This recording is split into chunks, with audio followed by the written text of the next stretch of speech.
নমস্কার, আমি astrologer doctor সঞ্চারী চ্যাটার্জি শাস্ত্রী। আগামী 20 তারিখ অর্থাৎ 20th অক্টোবর 2025 সোমবার আমাদের কালী পুজো অর্থাৎ দীপাবলি।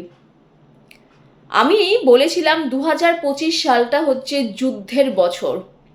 আমি দেখেছি যে এই 2025 সালে কত মায়ের কোল খালি হয়েছে।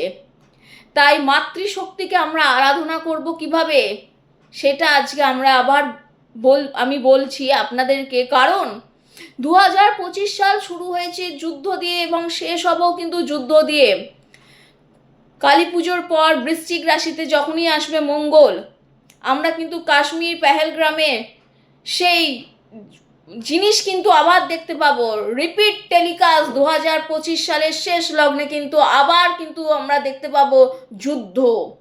আবার কিন্তু প্রচুর মানুষের মায়ের কোল কিন্তু খালি হতে চলেছে। 2025 সাল কিন্তু যুদ্ধের বছর। 2025 সালে আমি বলেছিলাম যে ভয়ানক যুদ্ধ হবে এবং বলেছিলাম যে এই 2025 সালে প্রচুর মানুষ কিন্তু আবার কোনো রকম সংক্রমণ ব্যাধিতে কিন্তু প্রচুর মানুষ কিন্তু ভুগবে এবং মারা যাবে। আমরা দেখেছি কত মানুষ ভর্তি হয়েছিল হসপিটালে, কত মানুষের রোগে 2025 সালে মানুষেরা মারা গিয়েছে। আনএক্সপেক্টেড ডেথ যেটাকে আমরা বলি। আমি বলেছিলাম 2025 সালে স্বর্ণের দাম বৃদ্ধি পাবে। আমরা কিন্তু কিছুদিনের মধ্যেই দেখতে পাবো 2 লক্ষ টাকা কিন্তু ছাড়িয়ে চলে যাবে এই স্বর্ণের দাম। আমি বলেছিলাম যে কিছুদিনের মধ্যে আমার পেজে আপলোড করা আছে, কিছুদিনের মধ্যে সাসপেন্ড হবে। আপনারা দেখেছি যে বিধানসভা থেকে কত নেতা নেত্রী সাসপেন্ড হয়েছে। 2025 সালের শেষ লগ্নে কিন্তু আমরা আবার দেখতে পাবো কাশ্মীরের সেই দৃশ্য, পেহেলগ্রামের সেই দৃশ্য। আমি বলছি না যে এটা কাশ্মীর পেহেলগ্রামেই হবে, এটা অন্য কোথাও হতে পারে, জায়গা পরিবর্তন হতে পারে, কিন্তু ঘটনার রিপিট টেলিকাস্ট হবে। 2025 সালের শেষ লগ্নে কিন্তু আবার আসবে সেই যুদ্ধ দিয়েই কিন্তু বছর শেষ হবে। তাই মায়ের আরাধনা করব। যুদ্ধ নয়, শান্তি চাই। কিভাবে করব? মায়ের আরাধনা করব সোমবার দিন, যত রাত্রিরে করা যায় রাত্রিরে করলেই সব থেকে ভালো হয়। সন্ধ্যে 7টার পর থেকে আপনি আপনার ভালো থাকার জন্য, আপনার পরিবারের ভালো থাকার জন্য, আপনার সন্তানের ভালো থাকার জন্য, আপনার স্বামীর ভালো থাকার জন্য, আপনার মায়ের ভালো থাকার জন্য, বাবার ভালো থাকার জন্য, বন্ধুর ভালো থাকার জন্য, বান্ধবীর ভালো থাকার জন্য, প্রত্যেকের ভালো থাকার জন্য, দেশবাসী পৃথিবীবাসীর ভালো থাকার জন্য মাতৃ আরাধনা করুন। কিভাবে করবেন? 9খানা প্রদীপ নেবেন। কারণ 2025 2 + 0 + 2 + 5 অ্যাডিং নাম্বার 9, 9টা প্রদীপ নিন। যদি তার অধিক জ্বালাতে চান তাহলে 108টা, অর্থাৎ 1 + 0 + 8 = 9, 9 অথবা 108টা প্রদীপ নিন। প্রদীপেরটা আপনি আপনার পকেট অনুযায়ী তেলের প্রদীপ অর্থাৎ সর্ষের তেলের প্রদীপও জ্বালাতে পারেন, আপনার পকেট অনুযায়ী আপনি ঘিয়ের প্রদীপও জ্বালাতে পারেন, কিন্তু প্রদীপের সংখ্যা যেন হয় 9 অথবা 108টা।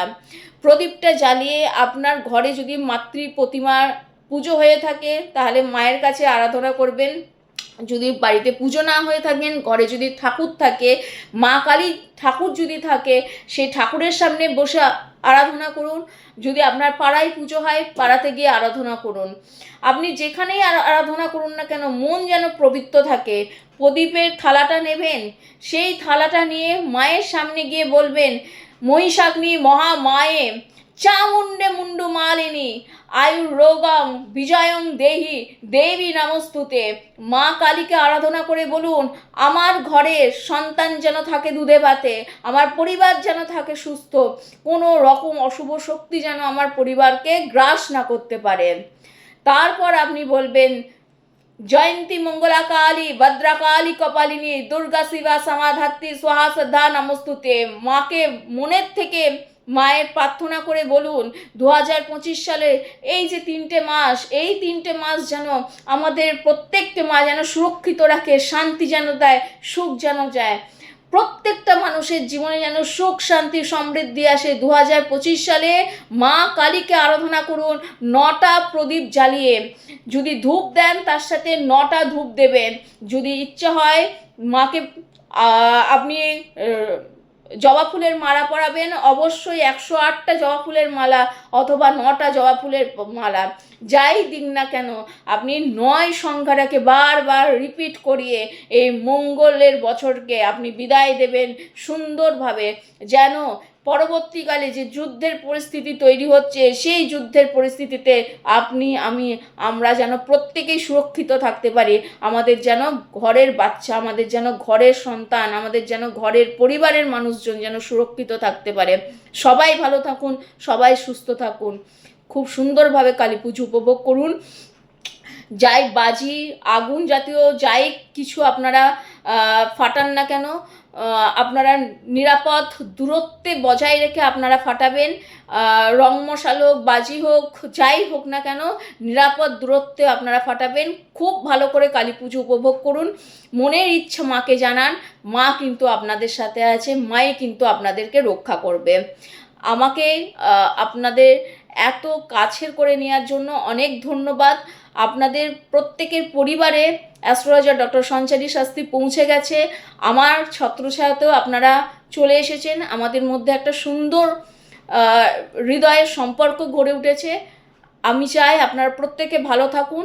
আমার সাথে যোগাযোগের জন্য 7548954246 নাম্বারে যোগাযোগ করে নেবেন।